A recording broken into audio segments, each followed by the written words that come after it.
Greetings, YouTubers. How is everyone doing? Well, I hope you're doing pretty good. I'm doing not too bad myself. I thought I would make a little video today. I've got my Land Rover cleaned up pretty nicely. Finally, I feel like I'm getting things organized. I got the inside cleaned out. It's running pretty good. I still got to change the intake gaskets and the head gasket on this engine, because in an earlier video you saw that was leaking down there, but I'm going to put that in the garage and do it some night.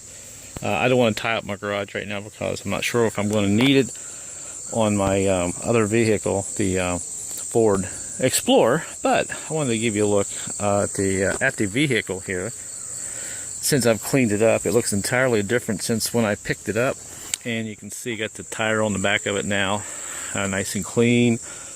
Spares on the back, the cover going the back here, we've got it all cleaned out. Got the seats setting up. Might be kind of hard to see because of the sunlight coming in here pretty bright this morning. And the carpet I'm not sure what I'm going to do with it. It's got some stains on it. I may end up just getting new carpet because it comes in sections and it's not very expensive.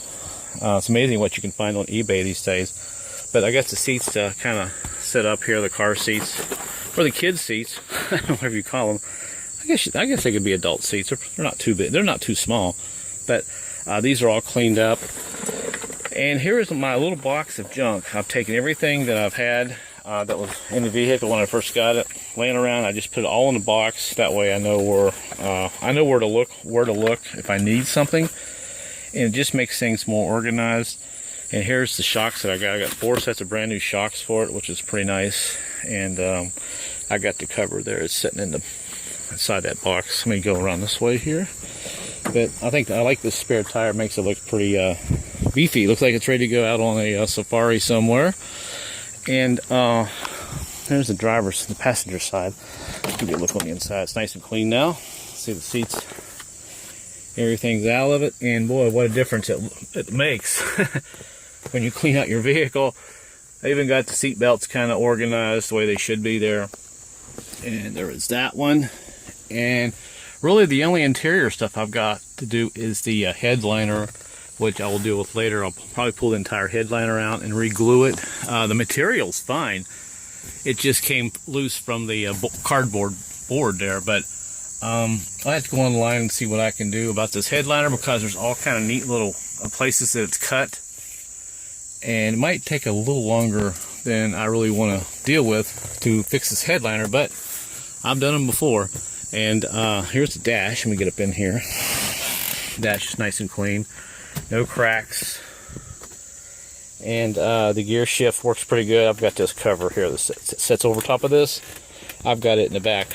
All my switches work, which is good. The only thing that don't work, or does not work, is this front sunroof, which I could probably understand why. It's probably got the most use, but the back one works just fine.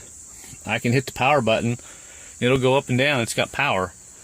So it's got here. Armor all the tires. Well, I used an off-brand kind of a Armor All that I picked up at the Dollar Tree yesterday for $1. I don't know how good it is, but got this thing, 32-ounce bottle. Picked it up for 99 cents. And it seems to work pretty good. There's the tires. I mean, these are brand new tires, so I want to keep them, kind of moist so they don't dry rot or crack or anything. And here's this side. I'll hit it real quick. Maybe I should do a review on this Dollar Tree tire shine. But I did hit the back cover, and it's still pretty shiny. A couple hours ago, and it's out here in the sun. It's pretty hot. And we'll do this side real quick. And like I said, this is just a little update what I've done to my Land Rover. Nothing special. If you don't like the video, just click through it. It won't hurt my feelings. I can't wait to get this thing on the road. It's going to be kind of fun to drive. And of course, I don't know if there's a rod that holds this hood open. But I've just got this piece of pipe kind of sticking here. I have to go online and see. Oh, you know what? I'm so stupid. I just looked up. Boom. Right here it is. It's a little too early, I guess, out here. There's where it goes. Oh, I'll be daggone. Goes right there in that hole. And I'm not going to be able to set it in there with the camera in one hand. And let's see, maybe I can. Maybe I can. There we go. Take this out. Haha. There we go. There's our hood. So I don't need this guy no more. I feel dumb sometimes. So there is our hood rod. And it's all setting up. So what I'm going to do is go ahead and start this up for you guys. I can't leave the battery on too long because something is draining it. Something is stuck on. I'm not sure what.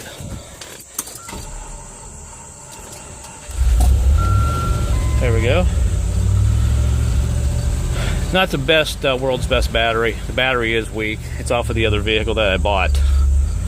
But you can go to Walmart and pick up a battery for $50 or $60 with your old battery, which is a pretty good deal. If it may idle. Okay, it's idle. Pretty decent. And I even cleaned this up here, the armrest. Still haven't figured out this radio thing. I gave up because it says there's a code for it. I looked in the glove box. I looked everywhere. And if you enter the code wrong, then you gotta wait like 2 hours. It's the stupidest thing I've ever seen on a vehicle. I don't know why Land Rover went through so much trouble to put a code in here when they think someone would steal a cassette deck, but that was back in the day. I don't know. But I'm gonna put an aftermarket radio in it, and the CD changer is under the seat, and it works. But I can get a nicer radio and a wiring harness for $10, at least for the wiring harness. And here's the engine running.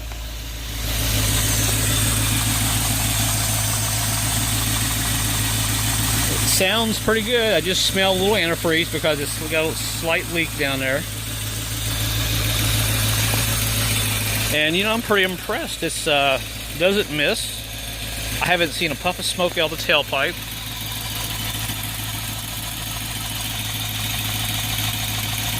.4 V-8. And I'll tell you, this thing's got a lot of power, especially on takeoff for a little V8. And everything seems to be in pretty good working order. So at least I've got it cleaned out. I feel like I'm organized since I've got all the stuff cleaned out of it. And there's the tailpipe. I'm going to show you this is one way you can test a vehicle to find out the health of the engine a lot of times. Just put your finger in there, and if you see just a little bit of brown come off, it's fine. But if it's real oily or really wet, then you may have some issues you may not want to deal with. But that's pretty normal, especially for a 20-year-old Land Rover. So it's really looking pretty good. But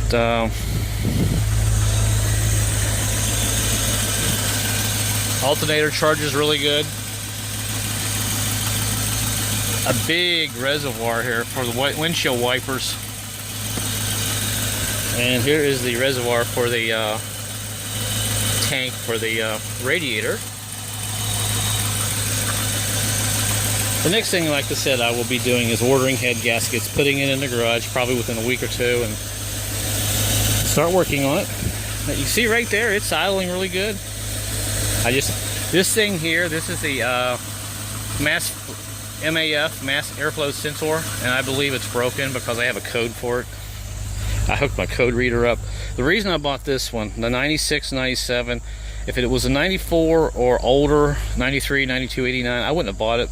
The reason I bought this model, the 96, they started with these codes. You can hook your OBD code reader up right here.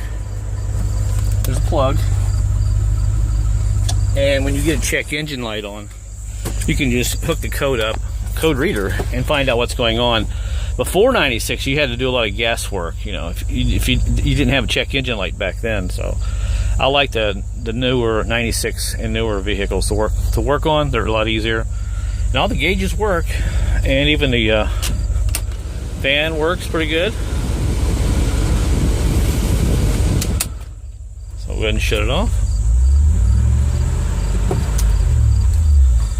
Like I said, something is running the battery down. I'll deal with it later.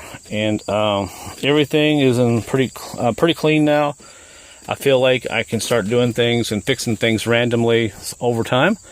and eventually get it roadworthy and get it on the road and drive it and have some fun. And I got door speakers. I've got speakers everywhere. I got door speaker there. I got speaker there. There on the pillar. There. I've got 2 in the back. One right about there. One there, and one on that back hatch. I've got like 2, 4, 6, 7 speakers total, I believe. And I've already shut my hatch. No, I didn't.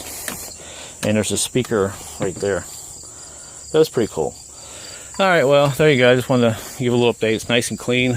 All I have to do now is start doing some small stuff, tinkering, and get it in the garage and get roadworthy. The body's in really good shape. Of course, some of the doors and fenders they're made of aluminum, so they don't rust. And I got a little bump there I've got to straighten out. A little bit of plastic work and a piece of metal there I got to put in there and straighten that bumper out. But this here is really cool. Brush guard, I want to put some big lights on it, and it'll look pretty mean at night. But so there's one more look at it. Not much else to say. Once I start working on it and getting some things done to it, I'll update a little bit later. So thanks for watching, guys, and have a good day, and I'll see you on my next project or video. Thanks a lot for watching, and subscribe if you like any of my videos, and I'll do my best to explain things and hopefully help you out fixing things. So I'll see you then. Later.